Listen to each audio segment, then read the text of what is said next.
have to let it drop.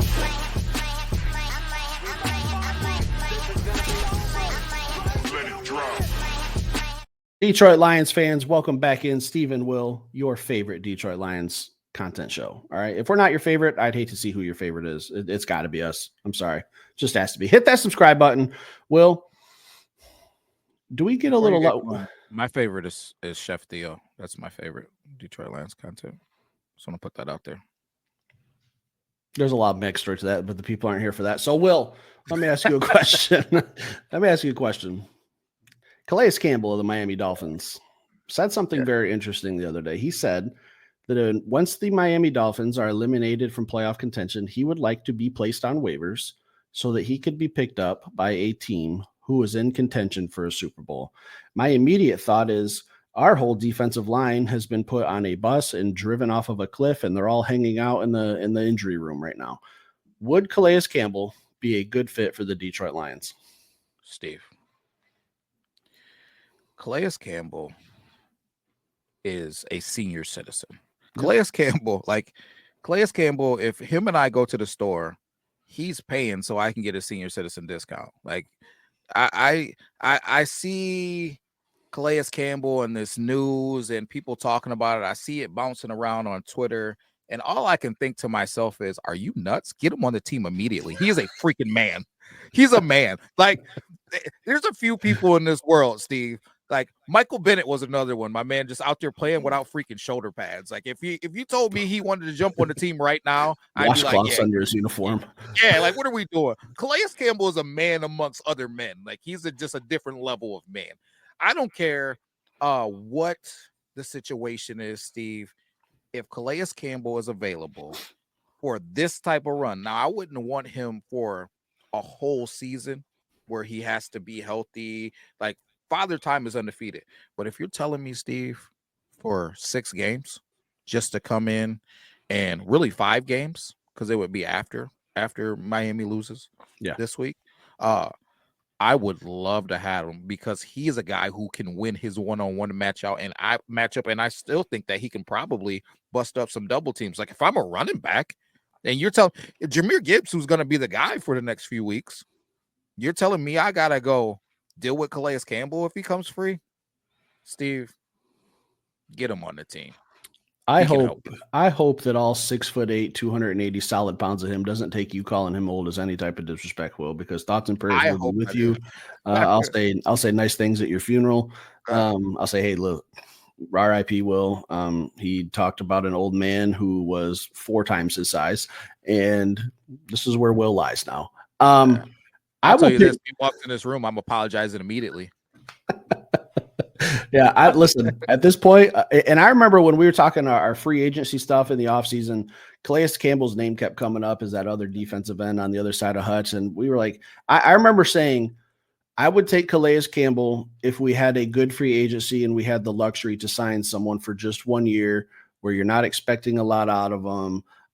He's not the same Calais Campbell he was back in the day, but he can still get it done. He was probably like in like my third tier of free agents. I wanted a defensive end, some offensive line help, a weapon, the draft, and he ended up signing with the Dolphins before we could even do anything. So I was a little disappointed we didn't get to the position that I wanted to be in, but it's not always up to me. I will personally drive to Detroit Airport, pick him and his family up themselves, help them move in, get settled. I might even buy their first night of pizza if he becomes a Detroit Lion. And I understand that this is a long shot. We know how waivers works.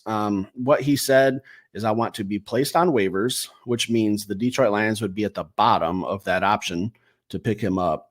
So hopefully what would have to happen is all those other non-playoff teams, I assume they would pass due to his age and his contract and what's the point of signing him?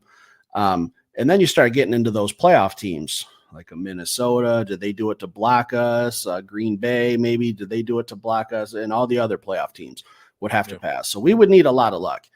But if the cards fall right, if the football gods show us a little mercy for everything we've been through this season, I would be head over the moon to have Calais Campbell and DJ Reader dominating the interior offensive line.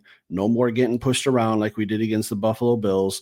No more running backs like James Cook's trash ass running wild on us anymore. Like we would control the line of scrimmage again. Wouldn't be sexy. It's not an elite McNeil. He's not an elite pass rusher, but he's 6'8", almost 300 pounds, knows how to use his body. You're not going to move him around. I think it would be a perfect pick, but we would need a little luck. Yeah. We need a little luck, man. I haven't really evaluated and looked at teams' rosters because that's really what it's going to boil down to. These roster spots, there's not a lot of teams who have an opportunity to just pick somebody up just to block other teams because whatever your situation is, like if you're the Detroit Lions, you're looking for a D lineman, right? So you got to keep a couple extra guys and put extra guys on the practice squad and shuffle guys around. So whatever your need is, whatever your situation is for your team, a lot of these roster spots are going to be saved for that type of situation. You can't just hide them on the practice squad because, hey, if I want to put them on my active roster, then I can go do that. So it'll be interesting to say. I do think that it's something that is a possibility, without just looking at other teams' rosters and seeing if any playoff teams have room or need defensive linemen. But I think it would be a perfect fit for the Detroit Lions, man, with just a complete no-brainer, man. Get them in here, 5-game stretch. Let's get you another Super Bowl ring, man. And does he have one already? I thought he did. Didn't he? Wasn't he with Tampa for a stretch when he got one, wasn't he? Or no? I remember being with Jacksonville. I don't know if he's got a ring because I thought I read something that he wanted to get a championship before he retired, but I could be wrong. Listen, I remember him being with Jacksonville and he was an absolute force. And then he's he's kind of bounced around a little bit, but regardless, he wants to win a championship. He knows that this is probably his last run at it if he doesn't have one. Why not? Hey, if we get Aiden Hutchinson back in the Super Bowl, Calais Campbell, DJ Reader, maybe people will finally stop panicking. But well, I just didn't like what I saw from that Buffalo game. We didn't control the line of scrimmage on either side of the ball. I'll chalk it up as a bad day for the offense, but defensively, if we could make this happen, if the football gods had mercy on us, I don't see anyone really pushing Calais Campbell around. Steve, we're 12-2. Yeah, we're 12-2. You know what I mean? Like we're in a position where we can take some risks. Like I said, I'm a scratch and a sniff away from calling pass rush Perkins. So what are we really talking about? Like if Calais doesn't work out, that'll probably be the next call, man. I'm gonna get you in. So hey, stay loose, man. Make sure you're stretching, staying limber, hydrated, lifting. Yeah. Don't too much. I don't need you pulling anything and being another player on our injured reserve. But in all seriousness, man, like Calais, I've seen a few names getting tossed out there. I don't want to turn this into a show where we're constantly just dropping names out there, but I think this is a reasonable name that could end up potentially being the Detroit Lions and helping this team push the needle forward. Well, I'll openly admit that I have nightmares at night of the blue tent on the Lions sideline and the injury card. Like we need some good news. Like Calais Campbell would be a great fit. I'm just sick of these injuries. Again, 5 games. Hell yeah. Get him here. Like it's not anything crazy. We're not asking him to be Superman. Just come in here, control the line of scrimmage, let our running backs or our linebackers, run free through their gaps, hold up these guards and these centers. Don't get pushed around. DJ Reader do the same thing. Get Hutch back on the Super Bowl. Pascal plays good on the defensive end. Anzarike plays good at the defensive end. Anzalone coming back. Ify Melifonwu coming back. Like this is we're trying to give some good news here. And this might not be like a major move if the Lions sign Calais Campbell, but it will move the needle enough for me to be like, okay, hey, we can at least control the line of scrimmage now.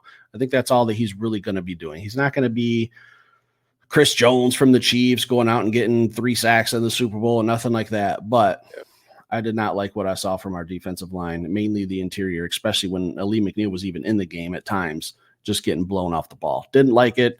This is a problem solver. Yeah, I didn't know that he was 38. I don't know why this is like a huge difference to me, but I thought he was 39 years old, knocking on 40. So 38 years old, man. He's still a little juice left to squeeze in there, I think, man. Yeah, he never won a Super Bowl. He started with Arizona, then with Jacksonville, Baltimore after they won the Super Bowl, Atlanta last year, in Miami. So yeah, he's ring chasing. He's ring chasing, and come on in here and get one. I would say that we're still a top 2 team in the NFC picture, top 2 overall potentially. We need a little help. We're banged up. I get it. Still got an elite offense. What you got, Will? We're number one. Number one what? We're- Number one in the NFL? We're the number one team still. I still listen. I don't think there's a team that's as tough as us. I think there's one team. There's one team in the NFL that can have 21 guys that they've lost and still be in contention, and that's the Detroit Lions. We're still there. Yeah. We haven't gone. We have just as many wins as we did last year with 3 games left to play. Yep. I don't know what else people need to hear. Like, no, don't be throwing out the white flag and surrendering just yet. Okay. We've clinched the playoffs. Get in. Anything can happen. Let's see what the matchups are. See if we get home field advantage.